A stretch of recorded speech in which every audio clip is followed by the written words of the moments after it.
Mad along with Goo, and I'm super excited to tell you Dai's coming. A lot of us have been waiting for this, and I'll let you know how good or not good he is. Stay tuned.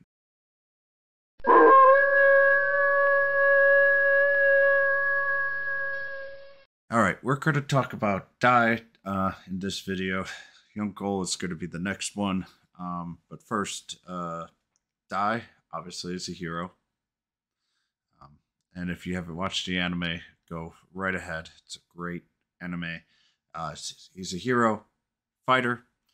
Leadership effect is really, really great. Increased physical power by 20%. Uh, can't really say much more about that. Um, this unit is a very interesting unit and in some ways can be incredibly powerful. Other ways is a little bit hand shackled by their abilities, uh, but as a hero has a lot of different elements and a non-element on top of it, so he's very flexible. So this is going to be a very interesting unit to go over. But I will say, unlike a lot of other units, this one doesn't die by 1,000 paper cuts. This one only has a couple. Uh, and so Die isn't as good as Jessica or Doom Mages. Um, just barely in what we would do like in the next tier. So the first skill though, Earth Slash. We don't have Earth as an element here, so Earth Slash is our non-element here. It's a range of one, inflicts 195% physical damage to one enemy, and can lower defense for 3 turns. You know me in lowering defense. Any skill that can potentially do that is highly rated in my mind, and honestly, he is very highly rated for this. Um, and a weird part is this is probably his worst skill, and I really like it. Second skill, Crackle, good range, does 250% crackle physical damage to all enemies, MP consumption 58. Um, all in all, really can't say too much about this. And the last skill, Sky Slash, MP consumption is incredibly high here. It's Air Slash here, should be Sky Slash. Inflicts 300% whoosh physical damage to an enemy. All in all, very, very, very good skill. But it's a skill that you will not be able to use very often. Dai has one massive issue, and that's his MP pool is not very large. This consumes an awful lot of his MP using it. It is very flexible. It does have range, and if they are weak to whoosh, it will be worth using. But once again, due to the MP being very low, it's pretty rough. Um, Awakening skills here. If HP is 20% or more, increase movement, reduce damage by 20%. Third one here is if HP drops below 50%, reduce damage by 50% for 1 turn with physical power and effect by 5%. Very large one. And on top of it, has the ability when HP drops below 50%, will have physical power increased overall. And that just gives him a very powerful ability.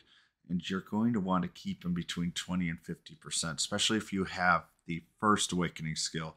Third awakening skill really allows you to keep him within that special, what I would call, range. Um, and if you're fighting this unit in arena, which you probably will at some point, you do need to make sure that you either keep him well above 50% or below 20%. Keeping him in between there is just going to make your party be very angry. 5 has max HP plus 50, power infect, and crit by 5% increase. It is a really nice thing, but it is a very expensive skill there. Also has crackle and bang resist at 25%. Stats, his MP is what kills it. Does look like that the MP might actually be a little higher than 261. It's probably closer to the um, uh, 280 range, but um, so they did, it looks like, increase his stats a little bit. His HP, though, is very good. Attack is pretty well up there as well, along with his agility. The defense is good enough. And once again, you're more interested in keeping his HP up than anything else. Having a larger HP pool gives you that better sweet spot overall. Weight of 60, and the movement is 2. His preferred weapon is going to be his knife. Gives 45 HP. One reason I prefer this weapon is that HP gain. I do note that agility and attack, you're looking for the skills in alchemy. HP might be just as good too. Also has the Avant Rush power, which is his unique skill at the end.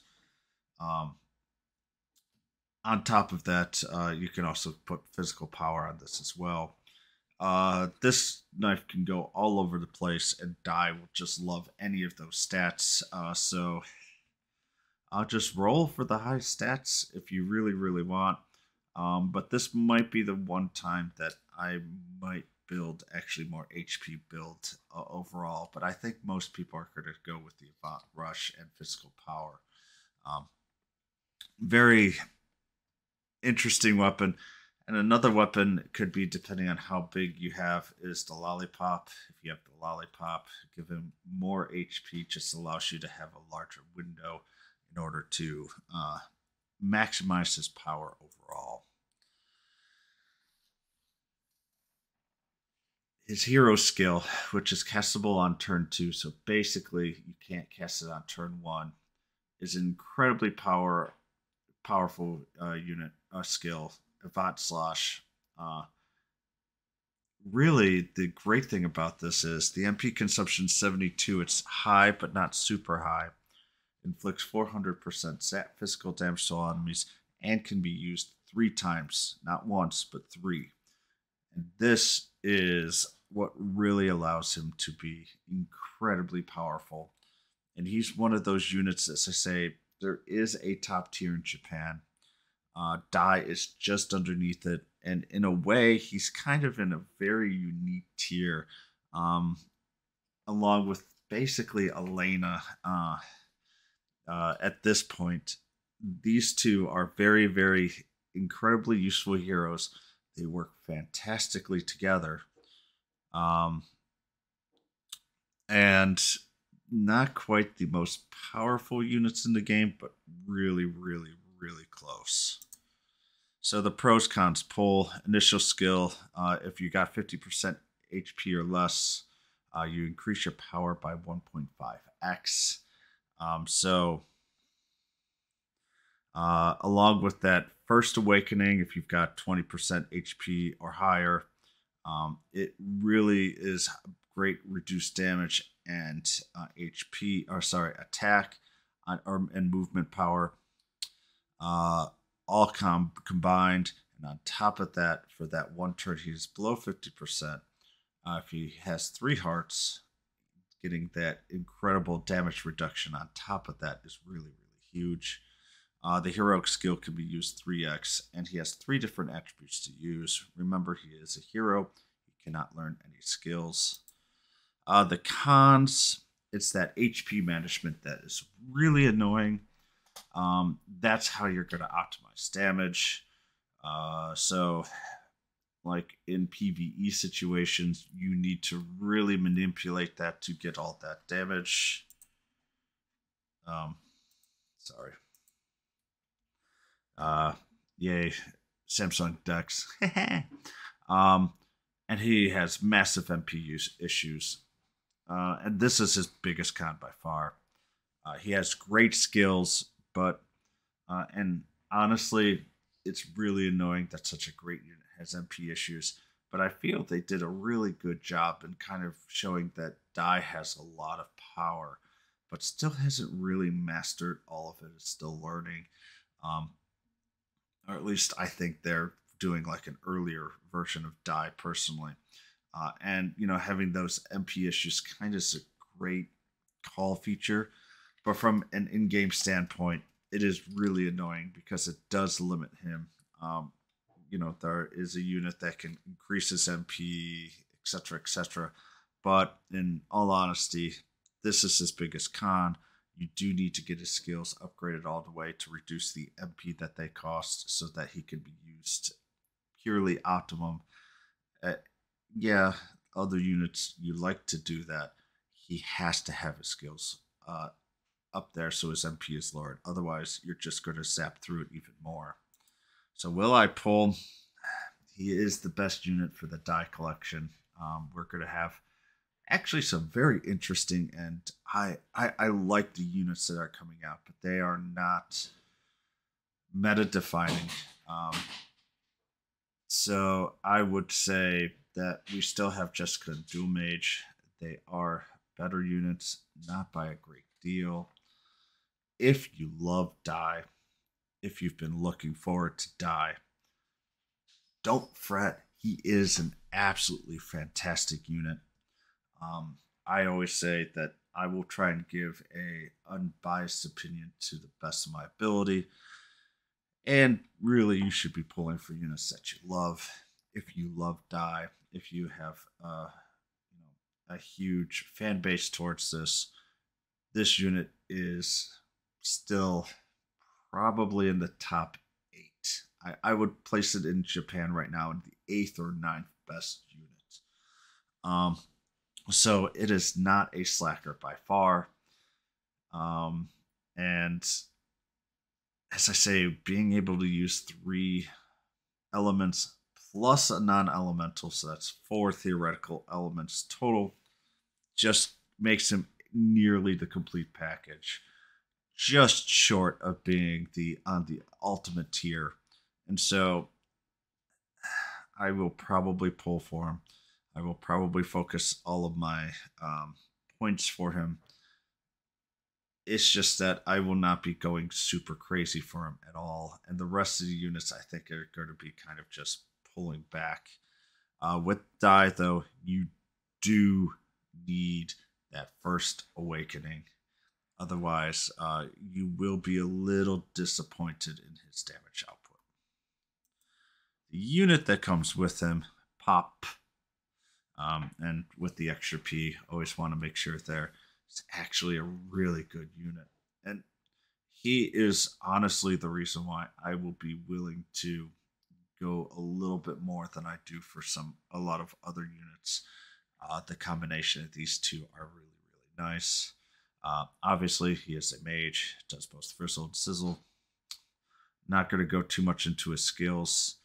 His abilities, he's got good wisdom, good agility. First turn, he gets extra movement, which is enough to really help him cover through stages. Popp is a great unit to go along with Jessica in Arena. He is only 35 weight, especially with and only below arenas. He will be a very interesting pick if you get enough of him. His leadership effect for A units, increased spell power by 5%, is good for an A unit, poor for an overall unit. You most likely have better spell power overall, but it is general. It will allow you to post it through. And once again, for all A unit type things, an arena has a very, very good niche there. This is obviously more of arena type like build.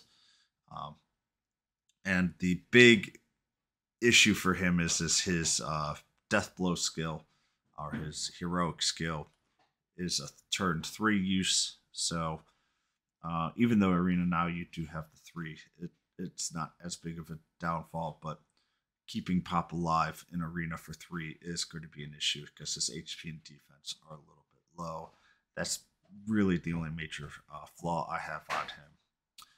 He has the ability to cast his skill, which is 139 MP non-elemental, and can block movement. Has the 3-turn cooldown, so can be used on turn 3. All in all, great overall unit. You cannot give him another skill.